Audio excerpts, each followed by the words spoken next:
일론 머스크. 예, 일론 머스크가 이제 이제 중요한 역 보고 있습니다. 예. 석유의 패권은 나중에는 석유가 전기 쪽으로 옮겨갈 거다라고까지 멀리 보고 있다. 이렇게 또 설명을 하고 계시더라고요. 우선 첫 번째로는 IRA 요거 있잖아요. 보조금 주는 거 폐지하겠다라고 하는데 테슬라 입장에서는 땡큐라고 얘기를 해요. 괜찮아. IRA 보조금 없으면 우린 더 좋지. 이미 과거에 테슬라 보조금 많이 받았기 때문에 나중에 이제 친환경 뭐 전기차들이 들어올 때 보조금 없이 테슬라랑 경쟁하게 되는데 그 다음에 점유율이 벌써 많이 포진되어 있기 때문에 IRA 보조금 폐지된다라고 해서 무리 없다라고 보고 있습니다. 이제 미국 사람들이 테슬라 차는 많이 타봤고 이제 많으니까 어느 정도 신뢰를 가지고 사게 되지만 보조금도 안 주는 중국 차를 사려고 하면 리스크가 엄청 크거든요. 그래서 테슬라 쪽에서는 뭐 이거 보조금 없는 거 아무렇지도 않게 생각하고 있어요. 그리고 이제 좌파 척결이라고도 얘기를 하는데 트럼프는 이제 공화당 보수주의자다 보니까 좌파를 싫어하고 일론 머스크 같은 경우에서는 첫째 아들이 성전환을 해가지고 절연을 해버렸어요. 둘째가 이제 쌍둥이로 태어났는데 둘 다 아들. 근데 그 둘 중에 한 명이 장남이래요. 둘 중에 이제 첫째가 고등학교 때인가 성전환을 해가지고 절연을 해버렸대요. 예, 끊어버렸다. 너무 충격을 먹어가지고 그 미국 캘리포니아 그 교육법에 보면은 학생들 인권 관련해가지고 부모들에게 아이가 그런 이상 증세를 보이잖아요. 성소수자 이런 증세를 보이는 거 아이에게 상의 없이 부모에게 일방적으로 당신 아이가 성적 소수자입니다 라고 얘기를 할 수가 없대요. 그래서 이제 그 정도로 심각한지는 몰랐대요. 일론 머스크도 첫째 애가 성적 소수자 그 게이 기미가 조금 보이긴 보였었대요. 그 정도로 심각한 줄 몰랐는데 이제 캘리포니아 법이 학생 인권을 더 존중하다 보니까 부모에게 그런 사실들을 안 알리고 있다가 나중에 갑자기 얘가 선언하면서 일론 머스크랑 연을 끊는다라고 했대요. 그리고 너무 충격을 받아가지고 이 성적 소수자에 대해서 일론 머스크가 굉장히 반대를 합니다. 어느 정도냐라고 하면 지금 테슬라 본사를 캘리포니아에 있는데 지금 텍사스로 옮겨버릴 거라고 지금 얘기를 했어요. 자기 자식이 있었던 그 주에서는 이런 나쁜 법이 있기 때문에 지금 텍사스로 옮길 거래요. 그걸 반대하는 트럼프와 그 다음에 일론 머스크는 자기 자식으로서 그런 아픔을 겪었기 때문에 이런 부분도 맞다. 그 다음에 이제 지금 원전 석유 관련해갖고 공화당 출신 트럼프는 기본적으로 셰일가스 뽑아내야지 인플레이션을 잠재울 수 있다라고 보는 입장이기 때문에 석유가 또 사우디 쪽이랑 연계되면서 달러의 패권을 또 지킬 수 있고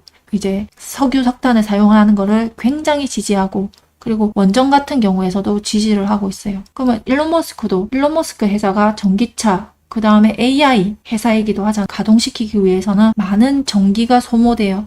그래서 이제 당위성이 있게 된다. 빠르게 전력을 수급할 수 있는 이런 부분과 일론 머스크가 영위하고 있는 이런 사업들이 같이 맞물리면서 잘 또 두부 맞는 부분이 있다. 네 번째 트위터 같은 경우에서는 아시다시피 뭐 빅테크사들이 거의 다 이제 민주당 지지자이면서 구글도 그렇고 다 특히나 이런 대선이 있는 이런 때 컨텐츠들을 인위적으로 민주당 쪽의 컨텐츠들을 더 미는 그런 흐름이 있었는데 트위터라는 SNS 그런 그 SNS 창을 통해서 공화당 쪽에 발언도 할 수 있게 되는 창이 열리게 된 거죠. 일반 미디어에서 보도하지 않는 뭐 내용들을 그 트위터에서는 이제 공화당에 유리한 그런 얘기들 그 다음에 얘기들을 트위터에 많이 올라오고 일론 머스크도 다시 재트윗을 해서 올리고 그래서 이런 진실을 말할 수 있는 창을 트럼프는 얻게 되고 머스크는 또 트위터를 통해서 또 얻을 수 있게 되고 한번 그런 일이 있었잖아요.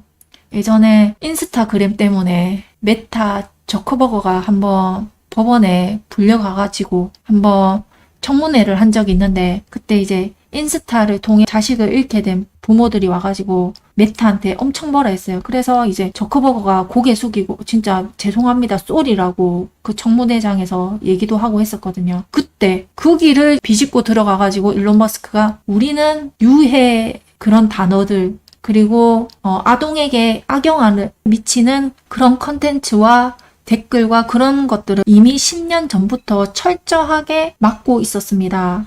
자녀들이 SNS를 할 수밖에 없다라고 하면 안전한 트위터를 사용하세요 하면서 한번 그런 얘기도 했었어요. 그래서 이제 또 신뢰성이 높은 트위터로 가고 있고 이런 데이터들이 또까지 흡수되게 되는 거죠. 예, 비트코인. 일론 머스크가 이제 지기 위해서 비트코인을 또 사용하고 있잖아요. 비트코인이 인플레이션을 또 잡을 수 있다라고 하거든요. 무자비하게 달러를 찍고 있는데 이 많은 돈들을 흡수할 수 있는 역할이 또 비트코인이다. ETF를 코인 계속 인정을 안 하고 있었는데 바이든이 올 상반기에 2024년 상반기에 비트코인 ETF를 승인 순간 자금이 70억 달러인가 하여튼 그게 한순간에 ETF에 싹 몰렸대요.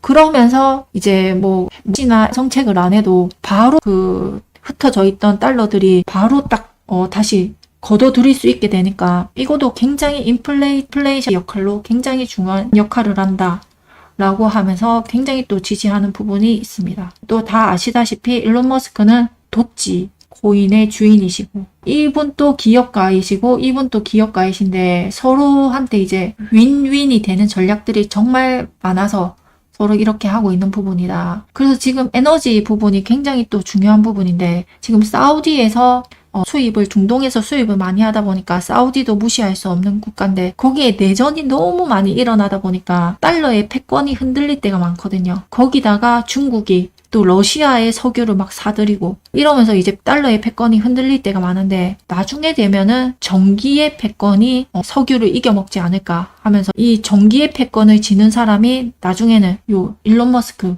ESS 장치, 전기 저장 장치까지 하고 있잖아요. 이 사람이 지금 인도에다가 ESS를 팔고 있어요. 그래서 이 사람이 나중에는 사우디 빈살만처럼 그 패권을 쥐고 있는 사람이 되지 않을까 하면서 굉장히 또 관리하고 있다. 이렇게까지 보고 있더라고요.